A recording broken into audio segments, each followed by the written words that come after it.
दोस्तों, अगर पिज्जा की डिलीवरी 30 मिनट में नहीं होती है तो क्या होता है? या तो पैसे वापस होते हैं या फिर हमें फ्री पिज्जा मिलता है, राइट? पर क्या जिंदगी के साथ भी कुछ ऐसा हो सकता है? कंफ्यूज हो गए ना? जानने के लिए सुनते रहिए the taste of India podcast. The taste of India podcast, जिसका सार विभिन्नता में एकता है, जहां भारत की सांस्कृतिक विभिन्नता को हम स्वादिष्ट व्यंजनों के माध्यम से एक सूत्र में बांधेंगे। इस कुकरी शो से अब आप बिना कंप्यूटर या बिना किताब छुए फोन के माध्यम से अपने ही किचन में इन स्वादिष्ट रेसिपीज को सुनते हुए बना सकते हैं। इन रेसिपीज को आप हमारे वेबसाइट thetasteofindia.com पर भी पढ़ सकते हैं। नमस्कार, the taste of India podcast में मैं पूजा और मैं दिलीप आप सबका हार्दिक स्वागत करते हैं। बात इसी रविवार की है। सुबह के शायद 6:30 बजे होंगे। हम बिल्कुल गहरी नींद में थे। तभी अचानक किसी ने दरवाजा खटखटाया। बाहर निकली तो पता चला कि हमारे पड़ोस की एक ग्रैनी नीचे जमीन पर बेहोश होकर गिरी हुई थी। काफी अफरा तफरी मची हुई थी। कुछ लोग चीनी ढूंढ रहे थे तो कुछ लोग ग्लूकोज। किसी को समझ नहीं आ रहा था कि वो आखिर करे क्या। तभी दिलीप भागे भागे नीचे गए तो एम्बुलेंस को कॉल किया। Yes, I called the emergency number for the ambulance. हमेशा से हमें ये सिखाया गया है कि इमरजेंसी में सबसे पहले एम्बुलेंस को फोन कर देना चाहिए ताकि पेशेंट को जल्द से जल्द हॉस्पिटल पहुंचाया जा सके और उनकी जान बचाया जा सके। पर क्या वाकई में यही हमारा सबसे पहला काम होना चाहिए ऐसे इमरजेंसी में? ध्यान से सुनिएगा कि कॉल करने के बाद क्या हुआ। क्या सवाल पूछे गए दिलीप? सवाल जैसे पेशेंट का नाम क्या है, उम्र क्या है, मेल है कि फीमेल है, address, nearest landmark, location, etcetera etcetera. तो दोस्तों, अब आप सोच कर देखिए कि इतने सारे सवाल तब जब सामने वाले को पता है कि एक इमरजेंसी कॉल है। एब्सोल्युटली, मानता हूं कि कुछ सवाल जरूरी थे, but some of these questions were absolutely irrelevant.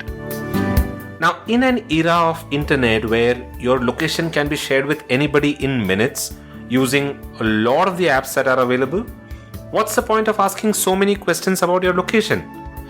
अब इससे भी ज्यादा frustration हुआ जब ये conversation आगे बढ़ा।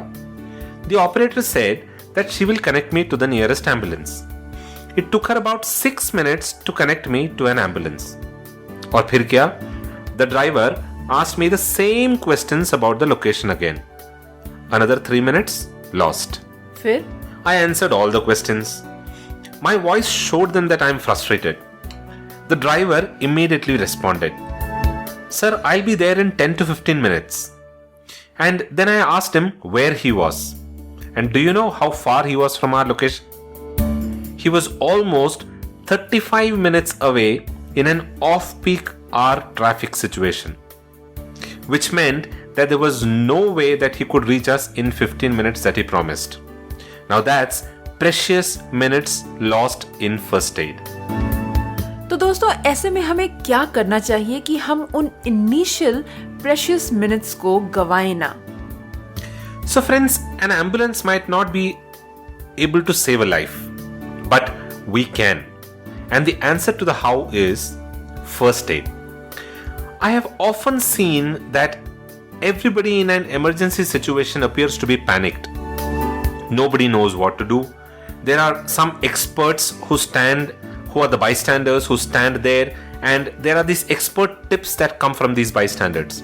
But the fact is that none of that is a genuine first aid tip, which means that implementing any of those can be extremely risky.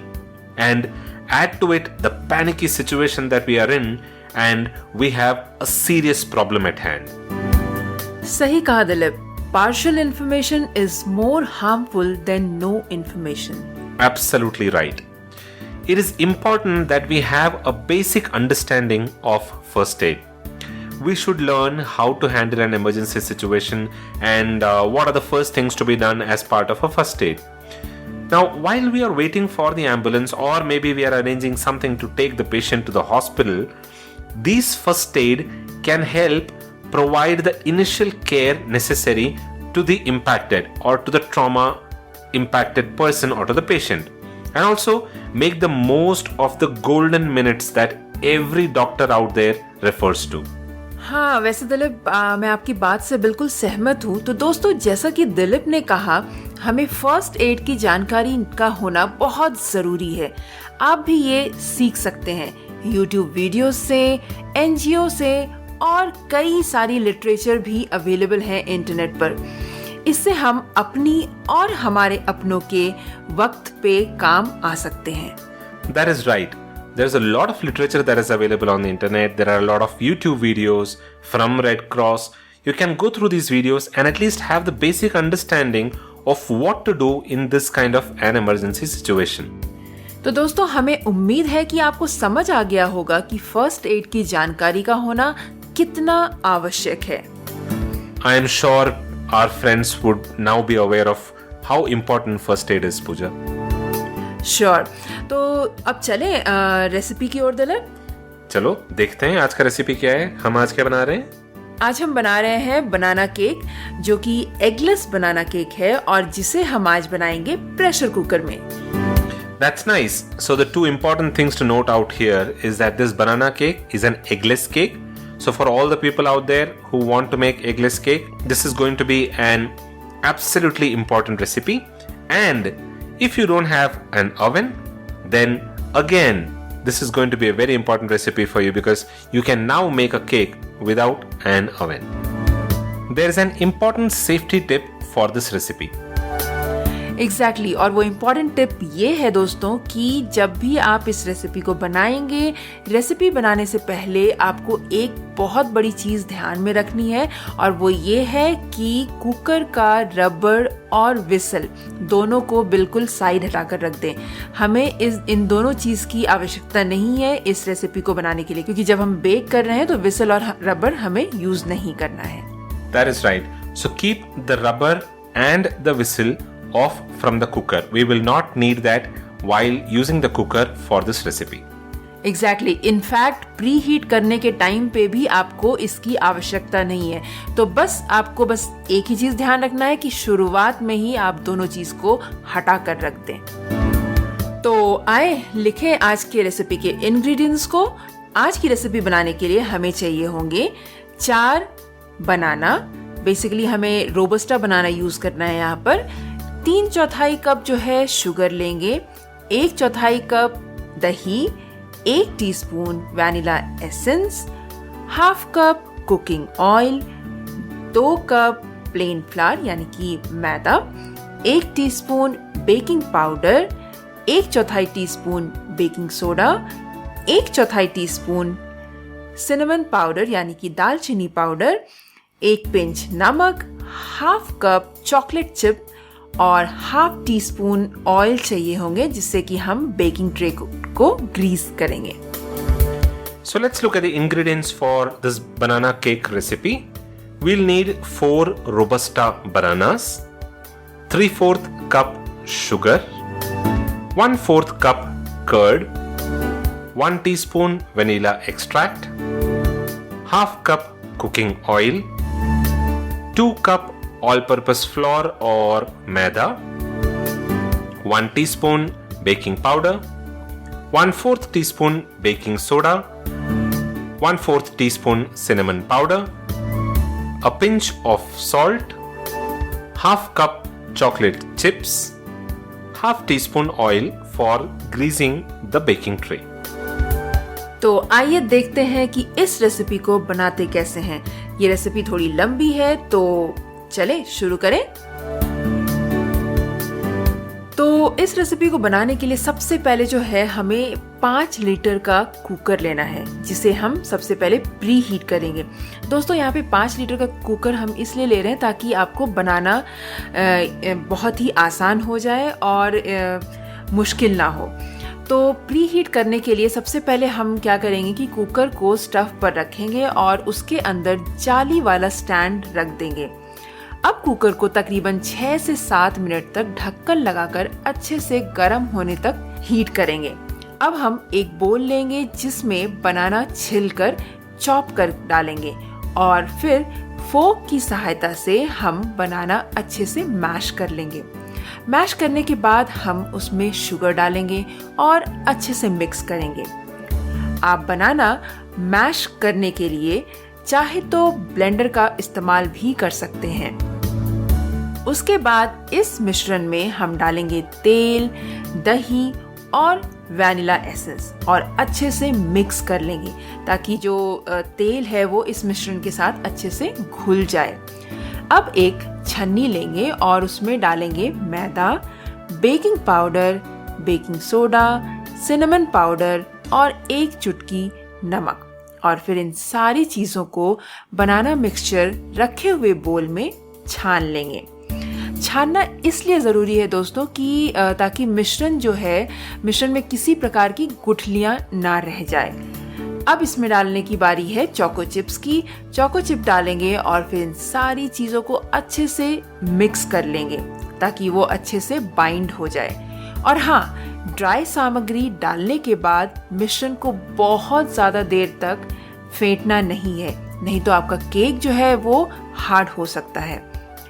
अब हम केक बनाने के लिए केक कंटेनर लेंगे और उसे तेल लगाकर चिकना कर लेंगे और फिर थोड़ा सा उसमें मैदा डालेंगे और टिन को शेक इस तरीके से करेंगे ताकि मैदे की कोटिंग ऑयल से चिकना किए हुए टिन में अच्छे से फैल जाए। अगर फिर आपको लगता है कि मैदा एक्सेस है उसमें तो उसे हम हटा देंगे और हटाने के लिए एक प्लेट में टिन को उल्टा पलट कर रख देंगे और टिन को हल्के हाथों से थपथपाएंगे। बस अब इसमें तैयार किए हुए मिश्रण को डालेंगे और कंटेनर को खटखटा कर मिश्रण को प्लेन कर लेंगे और फिर मिश्रण के ऊपर थोड़ा सा और चॉकलेट चिप डालकर डेकोरेट कर लेंगे। तो फिर अब बारी है बेकिंग की। कुकर अच्छे से गर्म होकर तैयार है तो हम कुकर का ढक्कन हटा लेंगे पहले।